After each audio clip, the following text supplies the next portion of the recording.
ಅಧಿಕಾರಗಳು, ಆತ್ಮಿಕತೆ ಇಲ್ಲದಂತಹ ಅಂದ ಚಂದಗಳು, ಆತ್ಮಿಕತೆ ಇಲ್ಲದ ಆಲೋಚನೆಗಳು, ಆತ್ಮಿಕತೆ ಇಲ್ಲದ ಇಷ್ಟ ಅನಿಷ್ಟಗಳು ಇರೋದು ಅಪಾಯ.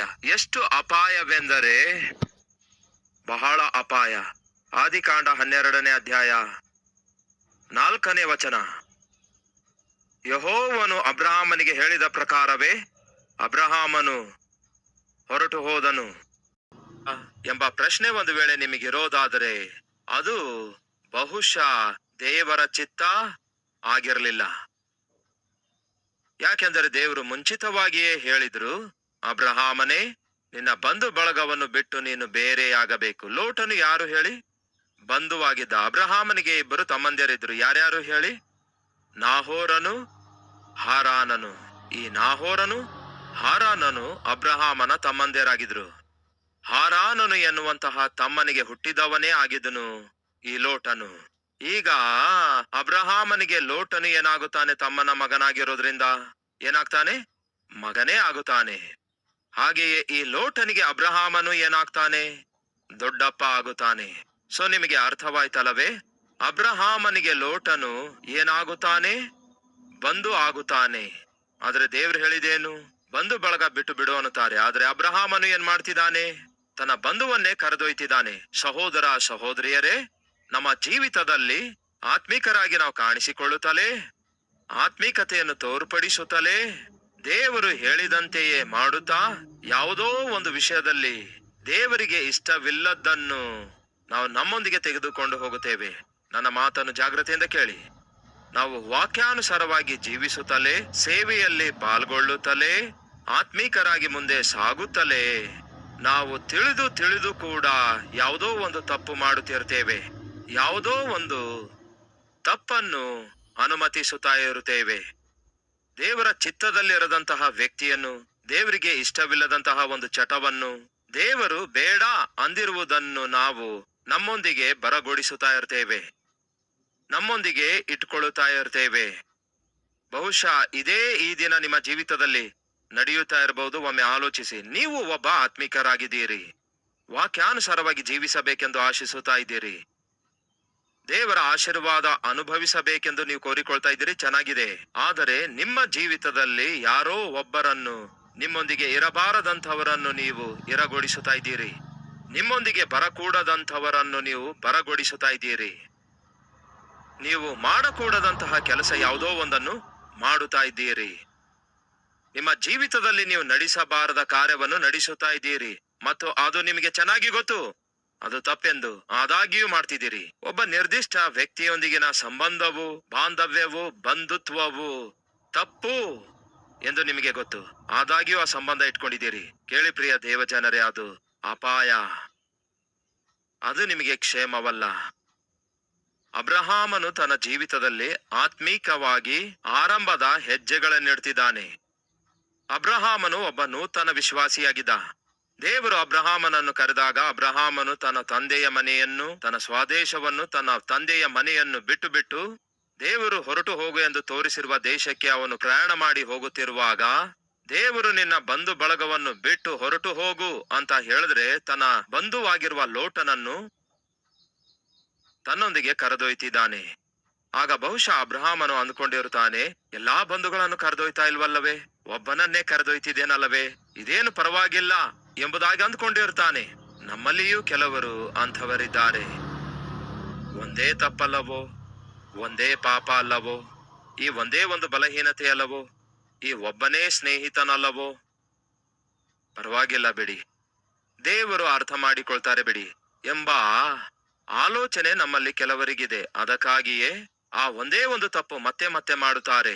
ಆ ಒಂದೇ ಪಾಪ ಮೇಲಿಂದ ಮೇಲೆ ಮಾಡುತ್ತಾ ಇರುತ್ತಾರೆ. ಆ ಒಂದೇ ಪಾಪಕ್ಕೆ ಮೇಲಿಂದ ಮೇಲೆ ಅವಕಾಶ ಕೊಡ್ತಾ ಇರ್ತಾರೆ. ನಿಮಗೆ ಚೆನ್ನಾಗಿ ಗೊತ್ತು ಎಲ್ಲಿ ನೀವು ಮೇಲಿಂದ ಮೇಲೆ ಬಿದ್ದು ಹೋಗ್ತಿದ್ದೀರೆಂದು, ಎಲ್ಲಿ ನೀವು ಮೇಲಿಂದ ಮೇಲೆ ತಪ್ಪು ಮಾಡ್ತಾ ಇದ್ದೀರೆಂದು, ಎಲ್ಲಿ ಮೇಲಿಂದ ಮೇಲೆ ಆ ವ್ಯಕ್ತಿಯೊಂದಿಗೆ ಮಾತಾಡ್ತಾ ಇದ್ದೀರೆಂದು, ಆ ವ್ಯಕ್ತಿಯೊಂದಿಗೆ ಹೋಗ್ತಾ ಇದ್ದೀರೆಂದು, ಆ ವ್ಯಕ್ತಿಯೊಂದಿಗೆ ತಪ್ಪು ಮಾಡ್ತಾ ಇದ್ದೀರೆಂದು ನಿಮಗೆ ಗೊತ್ತು ಗೊತ್ತು ಗೊತ್ತು.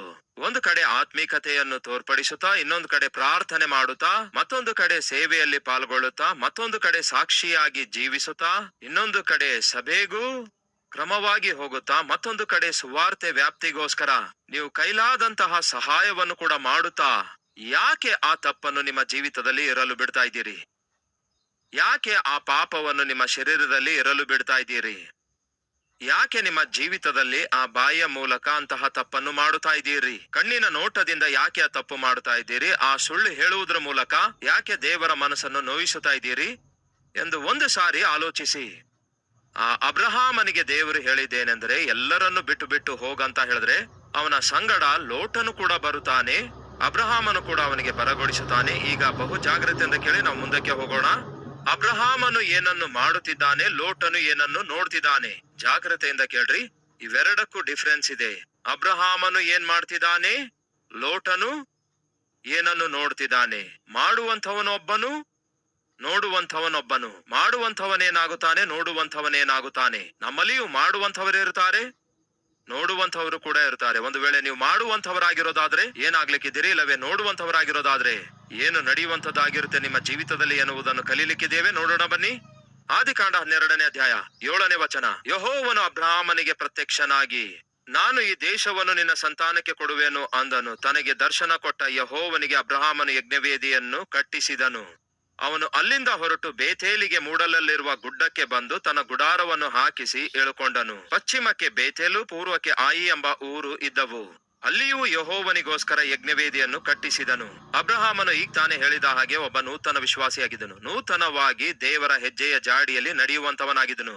ಆತ್ಮಿಕತೆಯನ್ನು ಕಲಿತುಕೊಳ್ಳುತ್ತಿದ್ದಾನೆ. ಆತ್ಮೀಕವಾದ ಹೊಸ ಹೆಜ್ಜೆಗಳನ್ನು ಹಾಕುತ್ತಿದ್ದಾನೆ. ಆವಾಗಲೇ ದೇವರೊಂದಿಗಿನ ಸಹವಾಸವನ್ನು ಬೆಳೆಸಿಕೊಳ್ಳುತ್ತಿದ್ದಾನೆ. ದೇವರ ಸನ್ನಿಧಿಯಲ್ಲಿ ಇರಬೇಕು ಎಂದು ಆಶಿಸುತ್ತಿದ್ದಾನೆ. ದೇವರಿಗೆ ಪ್ರಾರ್ಥನೆ ಮಾಡಬೇಕು ಎಂಬುದಾಗಿ ಪ್ರಾರ್ಥನೆಯ ಜೀವಿತವನ್ನು ಅಳವಡಿಸಿಕೊಳ್ಳುತ್ತಿದ್ದಾನೆ. ದಯವಿಟ್ಟು ಗಮನಿಸಿ ಪ್ರಿಯರೇ, ಅಬ್ರಹಾಮನಿಗೆ ದೇವರು ಕರೆದಾಗ ಇಲ್ಲಿ ಅಬ್ರಹಾಮನು ಮಾಡ್ತಿರೋದೇನೆಂದರೆ, ದೇವರೊಂದಿಗಿನ ಸತ್ಸಂಬಂಧವನ್ನು, ದೇವರೊಂದಿಗಿನ ಸಹವಾಸವನ್ನು, ದೇವರ ಸನ್ನಿಧಿಯನ್ನು ಅನುಭವಿಸಬೇಕು ಎಂದು ಆಶಿಸುತ್ತಿದ್ದಾನೆ. ಹಾಗಾಗಿ 2 ವಚನಗಳಲ್ಲಿ ಅವನ ಬಗ್ಗೆ ನಾವು ನೋಡ್ತೇವೆ. 7ನೇ ವಚನದಲ್ಲಿ ಪ್ಲಸ್ 8ನೇ ವಚನದಲ್ಲಿ ಏನನ್ನು ನೋಡ್ತೇವೆ? ಅಬ್ರಹಾಮನು ಯಜ್ಞವೇದಿಯನ್ನು ಕಟ್ಟಿದನು. ಯಜ್ಞವೇದಿ ಯಾವುದಕ್ಕೆ ಸಾದೃಶ್ಯವೆಂದರೆ ಸಂಪೂರ್ಣ ಸಮರ್ಪಣೆಗೆ ಸಾದೃಶ್ಯವಾಗಿದೆ. ನನಗೆ ಇರುವುದೆಲ್ಲವನ್ನು ದೇವರೇ ನಿನಗೆ ಅರ್ಪಿಸಿಕೊಡ್ತಿದ್ದೇನೆ. ನನ್ನ ಸಮಸ್ತವೂ ನಿನ್ನವೇ, ನನ್ನ ಸರ್ವಸ್ವವೆಲ್ಲವೂ ನಿನ್ನವೇ. ನನ್ನನ್ನು ನಾನು ನಿನಗೆ ಒಪ್ಪಿಸಿಕೊಡ್ತಿದ್ದೇನೆ. ದೇವರೇ, ನೀನೇ ನನ್ನ ಆಧಾರವಾಗಿದ್ದಿ, ನೀನೇ ನನ್ನ ಆಶ್ರಯವಾಗಿದ್ದಿ ಎಂದು ತಿಳಿಯಪಡಿಸುವಂತದಾಗಿದೆ. ಹೀಗೆ ಅಬ್ರಹಾಮನು ತನ್ನ ಜೀವಿತವನ್ನು ದೇವರಿಗೆ ಅರ್ಪಿಸಿಕೊಡುತ್ತಾನೆ. ತನ್ನ ತಂದೆಯ ಮನೆಯಿಂದಲೂ, ತನ್ನ ದೇಶದಿಂದಲೂ, ತನ್ನ ಪ್ರಾಂತ್ಯದಿಂದಲೂ, ತನ್ನ ಬಂಧು ಬಳಗದಿಂದಲೂ ಬೇರೆಯಾಗಿ ಬಂದು ಈಗ ಅಬ್ರಹಾಮನು ಒಂದು ನಿರ್ಣಯ ತೆಗೆದುಕೊಳ್ತಾನೆ. ಅದೇನೆಂದರೆ, ದೇವರೇ, ನೀನೇ ನನಗೆ ದಿಕ್ಕು, ನೀನೇ ನನ್ನ ಆಶ್ರಯವಾಗಿದ್ದಿ, ನೀನೇ ನನಗೆ ಸಮಸ್ತವಾಗಿದ್ದಿ. ನನ್ನನ್ನು ನಾನು ಸಂಪೂರ್ಣವಾಗಿ ನಿನಗೆ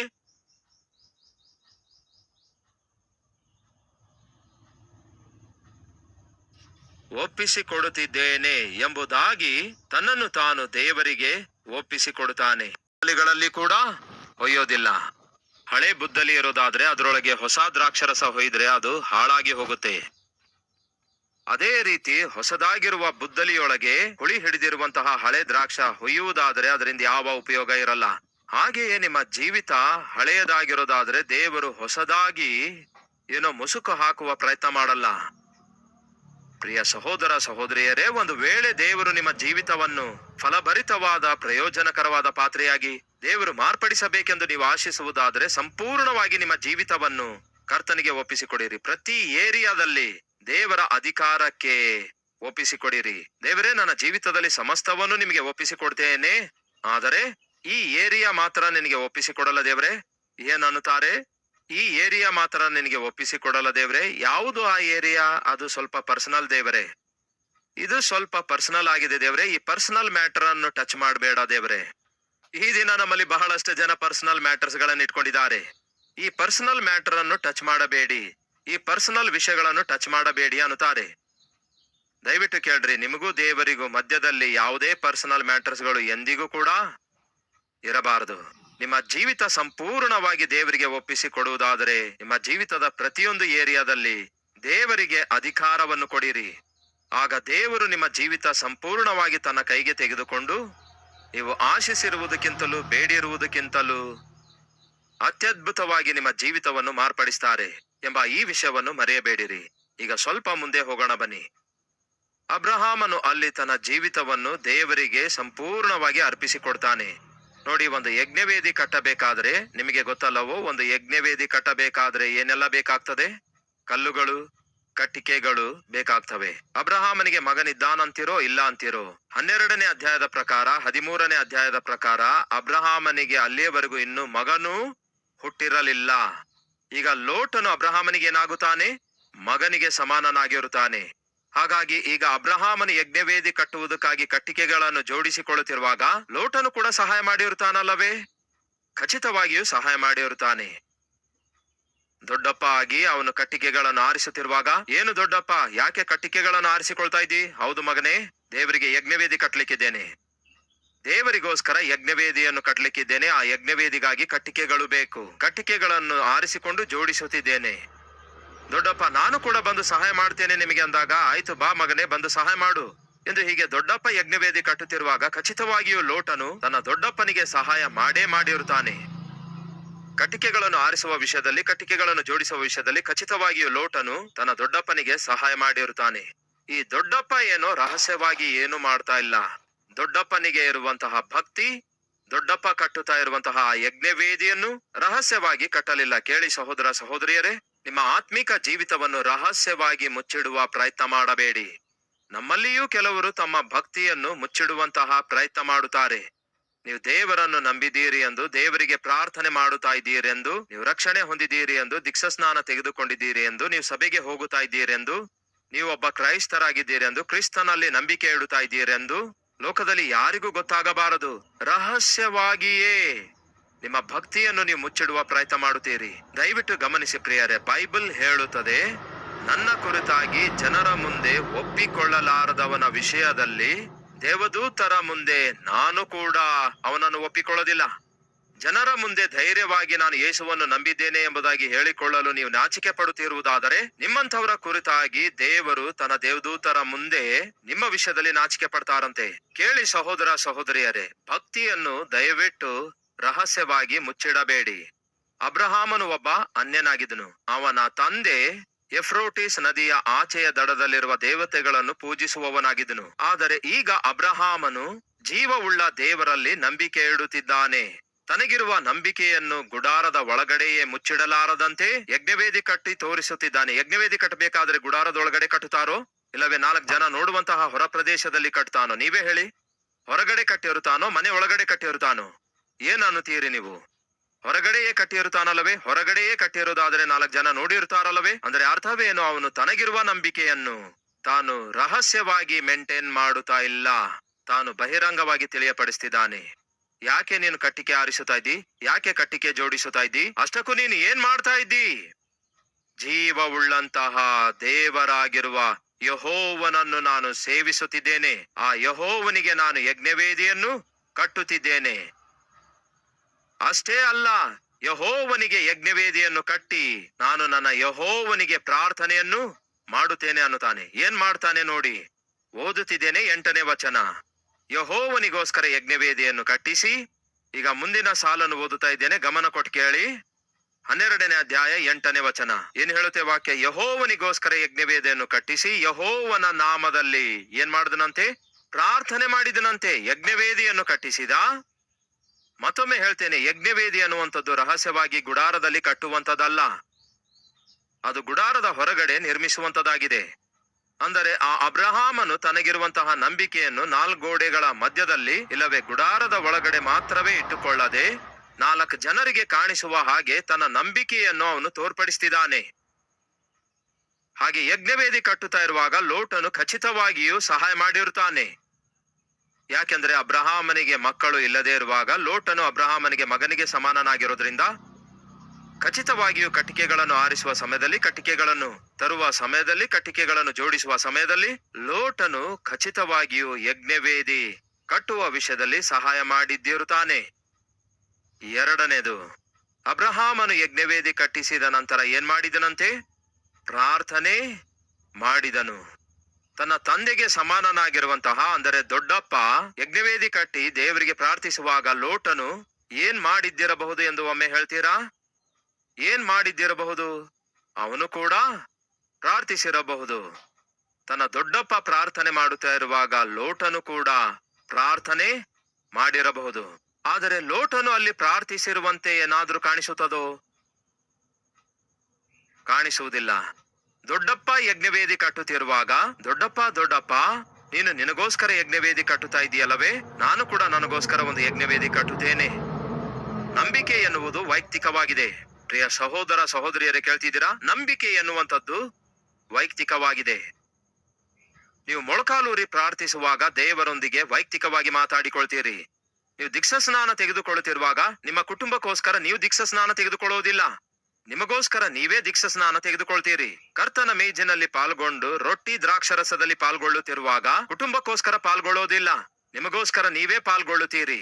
ನೀವು ಪಶ್ಚಾತ್ತಾಪ ಪಟ್ಟು ಪ್ರಾರ್ಥಿಸಿ ಕ್ರಿಸ್ತನನ್ನು ಸ್ವಂತ ರಕ್ಷಕನನ್ನಾಗಿ ಅಂಗೀಕರಿಸಿಕೊಂಡಾಗ ಅದು ನಿಮ್ಮ ಕುಟುಂಬಕ್ಕೋಸ್ಕರ ಕ್ರಿಸ್ತನನ್ನು ಸ್ವಂತ ರಕ್ಷಕನನ್ನಾಗಿ ಅಂಗೀಕರಿಸುವುದಿಲ್ಲ, ನಿಮಗೋಸ್ಕರ ಕ್ರಿಸ್ತನನ್ನು ಸ್ವಂತ ರಕ್ಷಕನನ್ನಾಗಿ ಅಂಗೀಕರಿಸುತ್ತೀರಿ. ಅದು ಆ ನಂತರ ನಿಮ್ಮ ಕುಟುಂಬವನ್ನು ಪ್ರಭಾವ ಬೀರುವಂತದ್ದಾಗಿದೆ. ಆದರೆ ರಕ್ಷಣೆ ಎನ್ನುವಂಥದ್ದು ವೈಯಕ್ತಿಕವಾಗಿದೆ. ದೀಕ್ಷಾ ಸ್ನಾನ ಎನ್ನುವಂಥದ್ದು ವೈಯಕ್ತಿಕವಾಗಿದೆ. ಕರ್ತನ ಮೇಜಿನಲ್ಲಿ ಪಾಲ್ಗೊಳ್ಳುವಂಥದ್ದು ವೈಯಕ್ತಿಕವಾಗಿದೆ. ಪ್ರಾರ್ಥನೆ ಎನ್ನುವಂಥದ್ದು ಕೂಡ ವೈಯಕ್ತಿಕವಾಗಿದೆ. ದೊಡ್ಡಪ್ಪ ಯಜ್ಞವೇದಿ ಕಟ್ಟುತ್ತಾ ಇರುವಾಗ ಮತ್ತೆ ಲೋಟನು ಯಾಕೆ ಯಜ್ಞವೇದಿಯನ್ನು ಕಟ್ಟಲಿಲ್ಲ? ಹೇಳ್ತೇನೆ ಕೇಳಿ. ಅವನ ದೊಡ್ಡಪ್ಪನಾಗಿರುವ ಅಬ್ರಹಾಮನು ಆತ್ಮಿಕನಾಗಿದ್ದನು. ಒಬ್ಬ ಆತ್ಮಿಕನು ಮಾಡುವಂತಹ ಆತ್ಮಿಕ ಕ್ರಿಯೆಗಳು, ಕಾರ್ಯಗಳು ಕಣ್ಣಾರೆ ನೋಡುತ್ತಾ ಇದ್ದಾಗಿಯೂ ಸಹ ಲೋಟನು ಅದೇನೋ ಆತ್ಮೀಕತೆಯನ್ನು ಅಳವಡಿಸಿಕೊಳ್ಳಲಿಕ್ಕಾಗಲಿಲ್ಲ. ದೊಡ್ಡಪ್ಪ ಆದ ಅಬ್ರಹಾಮನು ಅಲ್ಲಿ ಮೊಳಕಾಲೂರಿ ಪ್ರಾರ್ಥಿಸುತ್ತಿರುವಾಗ ಲೋಟನು ಕೂಡ ಪಕ್ಕದಲ್ಲಿ ಮೊಳಕಾಲೂರಿ ಪ್ರಾರ್ಥಿಸಬಹುದಲ್ಲವೇ? ಪ್ರಾರ್ಥನೆ ಮಾಡಲಿಲ್ಲ. ಮತ್ತೇನ್ ಮಾಡಿದ? ನೋಡ್ತಾ ನಿಂತ್ಕೊಂಡ. ಪ್ರಾರ್ಥನೆ ಮಾಡುವವನೊಬ್ಬನಾಗಿದ್ದನು, ಪ್ರಾರ್ಥನೆ ಮಾಡುತ್ತಾ ಇದ್ರೆ ನೋಡುವಂಥವನೊಬ್ಬನಾಗಿದ್ದನು. ಈ ದಿನ ನಮ್ಮ ಮಧ್ಯೆ ಅಂತವರಿಲ್ಲ ಅಂತೀರಾ? ಎಲ್ಲರೂ ಸೇರಿ ಪ್ರಾರ್ಥನೆ ಮಾಡ್ತಾ ಇರುವಾಗ ನೀವೇನ್ ಮಾಡ್ತಾ ಇರ್ತೀರಿ ಹೇಳಿ? ದೆವ್ವದಂತೆ ಕಣ್ಣು ತೆರೆದು ಹೀಗೆ ನೋಡ್ತಾ ಇರ್ತೀರಿ. ನಿಮ್ಮ ಮನೆಯಲ್ಲಿ ನೀವಿರುವಲ್ಲಿ ನಿಮ್ಮ ತಂದೆ ನಿಮ್ಮ ತಾಯಿ ಪ್ರಾರ್ಥಿಸುವಾಗ, ಕಣ್ಮುಚ್ಕೊಂಡು ಪ್ರಾರ್ಥಿಸುವಾಗ ನೀವೇನ್ ಮಾಡ್ತಾ ಇರ್ತೀರಿ? ಹೇಳಿದೇನಲ್ಲವೇ? ದೆವ್ವಿನಂತೆ ನೋಡ್ತಾ ಇರ್ತೀರಿ. ನಿಮ್ಮ ಗಂಡ ಇಲ್ಲವೇ ನೀವು ಇಲ್ಲವೇ ನಿಮ್ಮ ಹೆಂಡತಿ ನೀವು ಚೆನ್ನಾಗಿ ಕಣ್ಮುಚ್ಕೊಂಡು ಪ್ರಾರ್ಥನೆ ಮಾಡ್ತಿರುವಾಗ ಮತ್ತೆ ನೀವೇನ್ ಮಾಡ್ತೀರಿ? ನೋಡ್ತಾ ಇರ್ತೀರಿ. ನಿಮ್ಮ ಗಂಡ ಇಲ್ಲವೇ ನಿಮ್ಮ ಹೆಂಡತಿ ಎಲ್ಲರೂ ಚೆನ್ನಾಗಿ ಸಭೆಗೆ ಹೋಗಲು ರೆಡಿ ಆದಾಗ, ಸಭೆಗೆ ಹೋಗ್ತಿರುವಾಗ ನೀವೇನ್ ಮಾಡ್ತಾ ಇರ್ತೀರಿ? ನೋಡ್ತಾ ಇರ್ತೀರಿ. ಏನು ನೋಡ್ತಾ ಇರ್ತೀರಿ? ಟಿವಿ ನೋಡ್ತಾ ಇರ್ತೀರಿ, ನ್ಯೂಸ್ ಪೇಪರ್ ನೋಡ್ತಾ ಇರ್ತೀರಿ, ಸೆಲ್ ಫೋನ್ ನಲ್ಲಿ ಏನೋ ಒಂದನ್ನು ನೋಡ್ತಾ ಇರ್ತೀರಿ. ನೋಡುವವನಿಗೂ ಮಾಡುವವನಿಗೂ ಎಷ್ಟು ಡಿಫರೆನ್ಸ್ ಇದೆ ಎಂದು ಈ ದಿನ ನಿಮ್ಮೊಂದಿಗೆ ಹಂಚಿಕೊಳ್ತಿದ್ದೇನೆ. ಅಬ್ರಹಾಮನು ಯಜ್ಞವೇದಿ ಕಟ್ಟುತ್ತಿರುವಾಗ, ಅಬ್ರಹಾಮ ಪ್ರಾರ್ಥಿಸುತ್ತಿರುವಾಗ ನೋಡ್ತಾ ನಿಂತುಕೊಂಡ ಆ ಲೋಟನು. ಈ ದಿನ ನಮ್ಮ ಮಧ್ಯೆ ಯಾರಾದ್ರೂ ಇದ್ದೀರಾ? ಇತರರು ಪ್ರಾರ್ಥನೆ ಮಾಡುತ್ತಿರುವಾಗ ನೀವು ಕೂಡ ಅವರೊಂದಿಗೆ ಸೇರಿ ಪ್ರಾರ್ಥಿಸುವುದರ ಬದಲಿಗೆ, ಇತರರು ದೇವರನ್ನು ಸ್ತುತಿಸುವಾಗ ನೀವು ಕೂಡ ಅವರೊಂದಿಗೆ ಸೇರಿ ಕರ್ತನನ್ನು ಸ್ತುತಿಸುವುದರ ಬದಲಿಗೆ ನೋಡ್ತಾ ನಿಂತುಕೊಳ್ತಾ ಇದ್ದೀರಾ? ಹಾಡು ಹಾಡುವವರು ಹಾಡ್ತಾ ಇದ್ರೆ ತಮ್ಮ ಪಾಡಿಗೆ ಅವರು ಹಾಡುವಾಗ ನೀವೇನೋ ನೋಡ್ತಾ ನಿಂತ್ಕೊಳ್ತಿದ್ದೀರಾ? ಪ್ರಾರ್ಥಿಸುವವರು ಪ್ರಾರ್ಥಿಸುತ್ತಾ ಇದ್ರೆ ನೀವು ನೋಡ್ತಾ ನಿಂತ್ಕೊಳ್ತಿದ್ದೀರಿ. ದೇವರ ಸಭೆಗೆ ಬರುವಂತವ್ರು ಬರ್ತಾ ಇದ್ರೆ ನೀವು ಬರೀ ನೋಡ್ತಾ ಇದ್ದೀರಿ. ದೇವರಿಗೋಸ್ಕರ ವೈರಾಗ್ಯದಿಂದ ಜೀವಿಸುವಂತವರು ವೈರಾಗ್ಯದಿಂದ ಜೀವಿಸುತ್ತಿರುವಾಗ ನೀವು ನೋಡ್ತಾ ನಿಂತಿದ್ದೀರಿ. ದೇವರು ಅನೇಕರ ಜೀವಿತದಲ್ಲಿ ಅದ್ಭುತ ಕಾರ್ಯ ಮಾಡ್ತಾ ಇದ್ರೆ ನೀವು ಬರೀ ನೋಡ್ತಾ ನಿಂತ್ಕೊಂಡಿದ್ದೀರಿ. ಏನಾಗ್ಲಿಕ್ಕಿದ್ದೀರಿ? ಒಂದು ಸಾರಿ ಆಲೋಚಿಸಿ. ಆ ದಿನ ಅಬ್ರಹಾಮನು ಪ್ರಾರ್ಥನೆ ಮಾಡುತ್ತಿರುವಾಗ, ಯಜ್ಞವೇದಿಯನ್ನು ಕಟ್ಟುತ್ತಿರುವಾಗ, ಹಾಗೆ ಕಟ್ಟುವಾಗ ಲೋಟ ಸಹಾಯ ಮಾಡಿರ್ತಾನೇನೋ, ಆದ್ರೆ ಪ್ರಾರ್ಥನೆ ಯಾಕೆ ಮಾಡಲಿಲ್ಲ? ಪ್ರಾರ್ಥಿಸಲು ಯಾಕೆ ಮೊಳಕಾಲೂರಲಿಲ್ಲ? ಪ್ರಾರ್ಥಿಸುವುದಕ್ಕಾಗಿ ಯಾಕೆ ಸೊಂಟ ಬಾಗಿಸಲಿಲ್ಲ? ಇಲ್ಲಿ ಏನ್ ಅರ್ಥ ಆಗುತ್ತೆ ಗೊತ್ತಾ? ಲೋಟನು ಆತ್ಮೀಕತೆಯಲ್ಲಿ ಬಲಹೀನನಾಗಿದ್ದನು ಎಂದರ್ಥ. ಆತ್ಮೀಕತೆಯಲ್ಲಿ ಬಲಹೀನನಾಗಿದ್ದನು. ಯಜ್ಞವೇದಿ ಕಟ್ಟುವ ವಿಷಯದಲ್ಲಿ ಬಹುಶಃ ಸಹಾಯ ಮಾಡಿರಬಹುದು. ಈ ದಿನ ನಮ್ಮ ಮಧ್ಯೆ ಯಾರಾದ್ರೂ ಇದ್ದೀರಾ? ಸುವಾರ್ತೆಯನ್ನು ಪ್ರಕಟಿಸುವ ವಿಷಯದಲ್ಲಿ ನೀವು ಸಹಾಯ ಮಾಡ್ತಾ ಇದ್ದಿರಬಹುದು. ಸೇವೆಯಲ್ಲಿ ಸೇವೆ ಮಾಡುವವರೊಂದಿಗೆ ಸೇರಿ ಸಹಾಯ ಮಾಡುತ್ತಾ ಇದ್ದೀರೇನೋ. ಸಭಾ ಸೇವೆಗೆ ನೀವು ಸಹಾಯ ಮಾಡ್ತಾ ಇರಬಹುದು, ಕರ್ತನ ಸೇವೆಗೆ ನೀವು ಸಹಾಯ ಮಾಡ್ತಿರಬಹುದು, ಕರ್ತನ ಸುವಾರ್ತೆ ಪ್ರಕಟಿಸುವುದಕ್ಕಾಗಿ ನೀವು ಸಹಾಯ ಮಾಡುತ್ತಾ ಇರಬಹುದು. ಆದರೆ ವೈಯಕ್ತಿಕವಾಗಿ ನಿಮ್ಮ ಆತ್ಮೀಕ ಜೀವಿತ ಹೇಗಿದೆ? ವೈಯಕ್ತಿಕವಾಗಿ ನಿಮ್ಮ ಆತ್ಮಿಕತೆ, ನಿಮ್ಮ ಪ್ರಾರ್ಥನೆಯ ಜೀವಿತ, ದೇವರೊಂದಿಗೆ ಇರಬೇಕಾದ ಸರಿಯಾದ ಸಂಬಂಧ ಯಾವ ರೀತಿಯಾಗಿದೆ? ಜಾಗ್ರತೆಯಿಂದ ಪರಿಶೀಲಿಸಿ ನೋಡುವುದಾದರೆ ಲೋಟನ ಆತ್ಮಿಕ ಜೀವಿತ ಲೋಪವುಳ್ಳದಾಗಿತ್ತು. ಸಹಾಯ ಮಾಡುತ್ತಿದ್ದಾನೆ, ಆದರೆ ವೈಯಕ್ತಿಕವಾಗಿ ಮಾತ್ರ ಆತ್ಮಿಕತೆಯನ್ನು ಅಳವಡಿಸಿಕೊಳ್ಳಲಿಲ್ಲ. ದೇವರೊಂದಿಗಿನ ಸರಿಯಾದ ಸಂಬಂಧ ಬೆಳೆಸಿಕೊಳ್ಳಲಿಲ್ಲ. ಕೇಳು ಸಹೋದರ ಸಹೋದರಿ, ನಿನ್ನಲ್ಲಿಯೂ ಒಬ್ಬ ಲೋಟನು ಇದ್ದಾನೆ. ನಿನ್ನ ಹೆಂಡತಿ ಕಣ್ಣೀರು ಸುರಿಸಿ ಪ್ರಾರ್ಥಿಸುತ್ತಿದ್ರೆ ನೀವು ನೋಡ್ತಾ ನಿಂತ್ಕೊಳ್ತೀರಿ. ನಿನ್ನ ಗಂಡ ಮೊಳಕಾಲೂರಿ ದೇವರ ಸನ್ನಿಧಿಯಲ್ಲಿ ಕಣ್ಣೀರಿನಿಂದ ಪ್ರಾರ್ಥಿಸ್ತಾ ಇದ್ರೆ ನೀವು ನೋಡ್ತಾ ನಿಂತ್ಕೊಳ್ತೀರಿ. ನಿನ್ನ ತಂದೆ ನಿನ್ನ ತಾಯಿ ಪ್ರಾರ್ಥನೆ ಮಾಡ್ತಾ ಇದ್ರೆ ನೀವು ನೋಡ್ತಾ ನಿಂತ್ಕೊಳ್ತೀರಿ.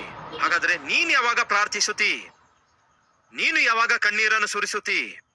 ನೀನು ಯಾವಾಗ ದೇವರ ಸನ್ನಿಧಿಯಲ್ಲಿ ಗೋಳಾಡುತ್ತೀ? ಆ ದಿನ ಅಬ್ರಹಾಮನು ಪ್ರಾರ್ಥನೆ ಮಾಡುತ್ತಾ ಇದ್ದ. ಲೋಟನೇನೋ ನೋಡ್ತಾ ನಿಂತ್ಕೊಂಡ. ಕೊನೆಗೇನಾಯ್ತು? ಅಬ್ರಹಾಮನು ಪ್ರಾರ್ಥನೆ ಮಾಡುತ್ತಾ ತನ್ನ ಆತ್ಮಿಕ ಜೀವಿತವನ್ನು ನಿರ್ಮಿಸಿಕೊಳ್ಳುತ್ತಿದ್ದಾನೆ. ಫಲಿತವಾಗಿ ಬರುತ್ತಾ ಅಂದರೆ ಕಾಲಕ್ರಮೇಣವಾಗಿ ಅಬ್ರಹಾಮನು ಆಶೀರ್ವದಿಸಲ್ಪಟ್ಟ. ಆತ್ಮಿಕತೆಯನ್ನು ಬಲಪಡಿಸಿಕೊಳ್ಳುತ್ತಿರುವಂತಹ ಅಬ್ರಹಾಮನ ಜೀವಿತದಲ್ಲಿ ಆಸ್ತಿ ಪಾಸ್ತಿಗಳು ಕೂಡ ಅಭಿವೃದ್ಧಿ ಆಗುತ್ತಾ ಬಂದವು. ಅರ್ಥವಾಯ್ತಾ ಪ್ರಿಯರೇ? ಮೊದಲು ನಿಮ್ಮ ಜೀವಿತದಲ್ಲಿ ಆತ್ಮಿಕತೆ ಹೆಚ್ಚಾಗಬೇಕು. ಈ ದಿನ ನಾವು ನಮ್ಮನ್ನು ನಾವೇ ಹೋಲಿಸಿಕೊಳ್ಳುವಾಗ ನಮ್ಮಲ್ಲಿ ಅಬ್ರಹಾಮನು ಕಾಣಿಸ್ತಿದ್ದಾನೋ, ಇಲ್ಲವೇ ನಿಮ್ಮ ಜೀವಿತದಲ್ಲಿ ಲೋಟನು ಕಾಣಿಸಿಕೊಳ್ಳುತ್ತಿದ್ದಾನೋ? ಒಮ್ಮೆ ಹೀಗೆ ಪರಿಶೀಲಿಸಿಕೊಳ್ಳುತ್ತಾ ಪ್ರಾರ್ಥನೆ ಮಾಡೋಣ. ಪ್ರತಿಯೊಬ್ಬರು ಪ್ರಾರ್ಥನೆಯಲ್ಲಿ ಐಕ್ಯವಾಗಿರಬೇಕೆಂದು ಕೋರುತ್ತೇನೆ.